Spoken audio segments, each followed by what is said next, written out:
आणि आमचे अवतीभोवती सगळे लोक आहेत ज्यांना आम्ही माझं माझं म्हणतो ते आमच्या खांदेदारी आहेत. लक्षात ठेवा, तारणारे नाहीये.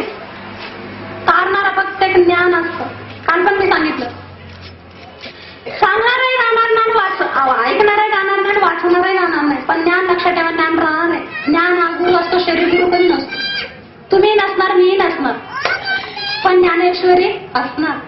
श्रीमद भागवत गीता असणार, युगायुगापासून अजून आहे, म्हणजे ज्ञान अजून आहे. शरीर सगळ्यांची गेली, कारण शरीर नष्टच होणार आणि शरीराच्या पाठीमागे जर लागलो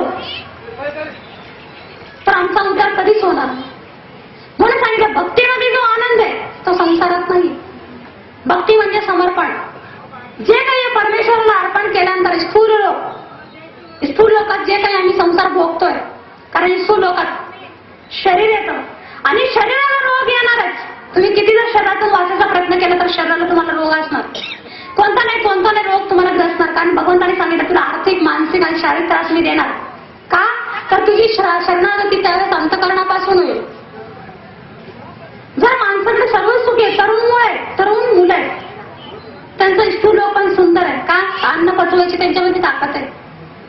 संसार अजून त्यांचा चालू झालेला नाही, म्हणजे सुखी आहे.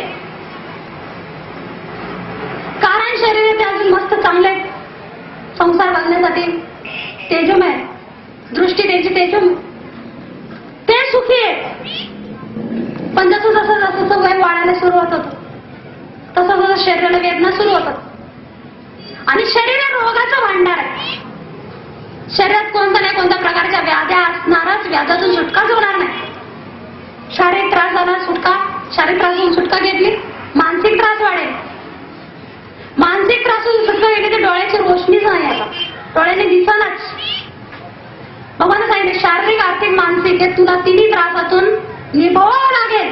माझ्यापर्यंत यायचं असेल 3 त्रास तुला हे भोगावे लागतील. का? तर शरणागती जेवढी त्रासातून होत असते तेवढी सुखातून कधीच होत नाही. दुःख में सुमिरन सब करे, सुख में करे ना कोई. जो सुख में सुमिरन करे तो दुःख आहे कोय. तर जेवढं आम्हाला वेदनेतून भगवंताचं ध्यान होतं तेवढं सुखातून मनासारखं अनुकूल जर घडत असेल तर भगवंताचं तेवढं ध्यान होत नाही. शरीराला जेव्हा वेदना होतात, शरीराला वेदना होतात, जेव्हा मी भगवंताची शरणागती घेतो तीच खरी शरणागती असते. मानसिक त्रास झाला, मानसिक त्रासापासून सुटका घ्यायची असेल तर भगवंताला शरणागती घेतली पाहिजे. आणि मानसिक जे त्रास असतो त्याच्यापासून समाधान नाही, फक्त एक भगवंताच्या नामाला शरण गेल्यानंतर. म्हणून सांगितलं, भगवंताच्या भक्ती में जो सुख मिळतात तर कुठंच मिळू शकत नाही. भक्ती म्हणजे समर्पण. आता भक्ती का, प्रेम का सुख मिले बिना इंद्रिया सर्वता वश में नहीं होती. त्याच्या भक्ती करत असताना प्रेम सुद्धा पाहिजे. एकापेक्षा दुसऱ्याला, आपल्यापेक्षा दुसऱ्याला श्रेष्ठ समजा. सगळ्यामध्ये काहीतरी गुण पहा, आपल्यामध्ये अवगुण पहा. बुरा जो देखा मैं चला, बुरा ना मिले कोय. आप है आप मैं खो जातो, मुझसे बुरा ना हो. माझ्यातच काहीतरी चुकी आहे परमेश्वरा. कारण हा संसारामध्ये जीव जो तो आपल्या आपल्या कार्याला लागलेला आहे. प्रत्येक जण आपलं आपलं कार्य करत आहे. मी फक्त लोकांच्याकडे चुकी शोधतोय, ह्याच्यात काय चुकी त्याच्यात काय चुकी. आम्हाला चुकी शोधण्यासाठी भगवंतांनी नेमलेलं नाही.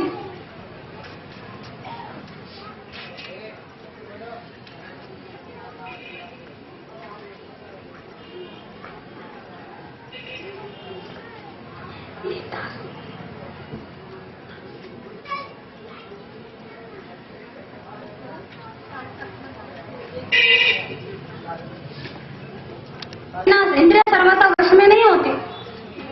जर आम्हाला भक्तीचं सुख अनुभवायचं असेल तर प्रेमाने राहिलं पाहिजे, एकामेकाशी प्रेम केलं पाहिजे. कारण मरावे पण कीर्ती रूपी उरावे. कीर्ती कधी राहील? ज्यावेळेस आम्ही एकामेकाच्या सुखाला सुख आणि दुःखाला दुःखी अनुभव करू. सुखामध्ये सुख, दुःखामध्ये दुःख. दुसऱ्याच्या सुखाला बघून दुःखी होऊ नका आणि दुसऱ्याच्या दुःखाला बघून सुखी होऊ नका. कारण ज्या समोरच्याचं दुःख आहे ते माझं पण दुःख आहे. काय उद्या ते मला दुःखी येऊ शकतं. माझ्या सुखामध्ये मी सुखी आहे, दुसऱ्याच्या सुखामध्ये मी दुःखी होतोय तर माझ्या सुखाला समोरचा व्यक्ती कधीच साथ देणार नाही. म्हणून आम्हाला प्रेमाने राहिलं पाहिजे. भक्ती करत असताना प्रेम सर्वात महत्वपूर्ण आहे. कारण आम्ही प्रेमाने भक्ती करूच शकत नाही. खरबुडी विकासाने खरबुडी भक्ती चालत नाही. आपण कुणाला म्हणलं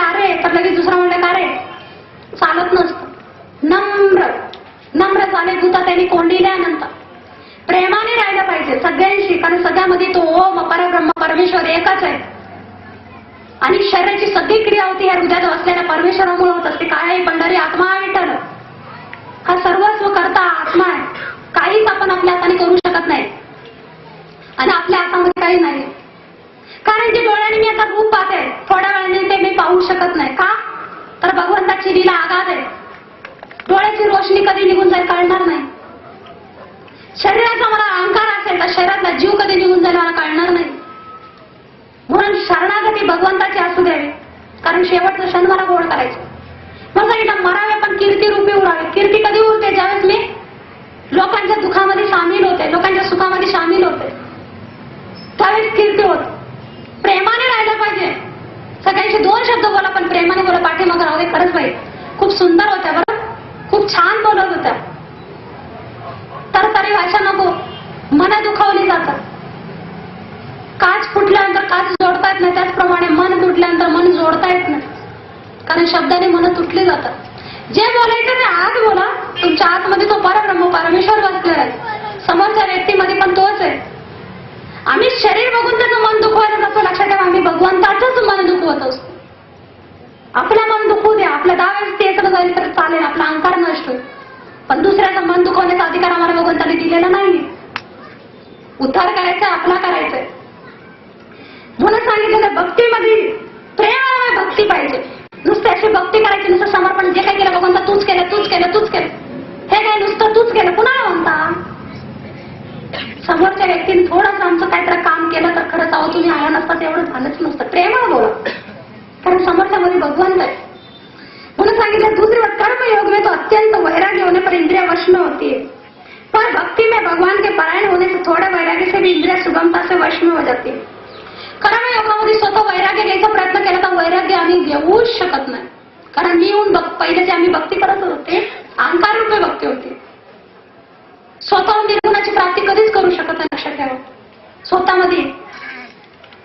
स्वतःमध्ये जाण्यासाठी गुणाची साधू संताची जावं लागतं. तेव्हा आम्हाला सूक्ष्म दरवाजा म्हणतात त्याला, 10वा द्वार.